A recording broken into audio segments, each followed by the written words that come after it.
Satuan Reserse Kriminal Polres Loksemawe berhasil mengamankan MF, salah seorang tersangka pelaku tindak pidana penganiayaan Abdul Muthalib, warga Dusun Lok Tampu, Desa Panggoy, Kecamatan Muara II, Kota Loksemawe.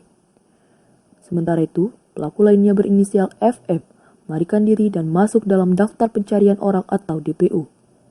Kasat Reskrim Polres Loksemawe AKP Indra T. Herlambang dalam konferensi pers mengatakan peristiwa penganiayaan oleh MF terhadap Abdul Muthalib terkait hutang pihutang hingga terjadi perkelahian yang mengakibatkan telapak tangan kiri korban mengalami patah. Akibat perbuatannya, pelaku terancam hukuman penjara selama 5 tahun. Yang pertama, kejadian ini terjadi pada tanggal 2 Januari tahun 2020 pukul 5 sore. Dua orang, yang pertama tersangka MF umurnya 20 tahun, pelajar, alamatnya di Dusun Lok Tampu, Desa Panggoy, Kecamatan Muara II, Kota Loksemawe. Dan yang kedua pelakunya adalah FM, abang kandungnya tersangka, saat ini masih DPO dan masih kami lakukan pengejaran. Korbannya bernama Abdul Muthalib. Awalnya kronologi kejadiannya, Abdul Muthalib ini ada terlibat cekcok dengan orang tua dari tersangka, yaitu masalah hutang piutang. Lalu setelah cekcok tersebut, adu mulut yang berkepanjangan, akhirnya si tersangka dengan kakaknya ini datang melihat bapaknya dengan korban ini sedang cekcok. Lalu tersangka dengan abangnya langsung melakukan pemukulan dan menendang. Si tersangka ini menendang korban, lalu kakaknya juga memukul korban sampai korban jatuh.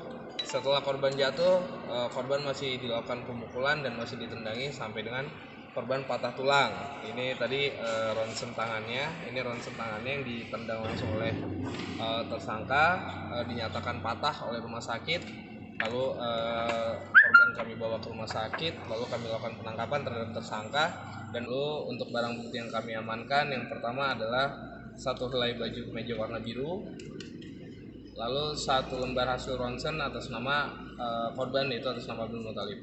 Pasal pidana yang kami sangkakan yaitu pasal 170 ayat 1 junto pasal 351 ayat 1 KUH pidana. Ini terkait dengan pengeroyokannya, pemukulan secara bersama-sama dengan ancaman hukuman pidana penjara selama-lamanya 5 tahun. Sementara, Wakapolres Loksemawe Kompol Ahsan menghimbau kepada masyarakat agar menyelesaikan masalah dengan bijak dan tidak main hakim sendiri yang berujung akan merugikan diri sendiri. Ya, jadi perlu kami sampaikan himbau kepada masyarakat, apabila terlibat hutang piutang jangan main hakim sendiri.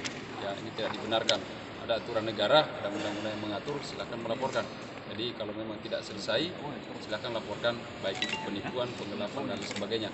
Kalau memang terlibat hutang piutang, ada aturan yang berlaku di dalam negara, bukan main hakim sendiri, dan itu tidak menyelesaikan masalah. Dari Loksemawe, Redaksi Layar Berita melaporkan.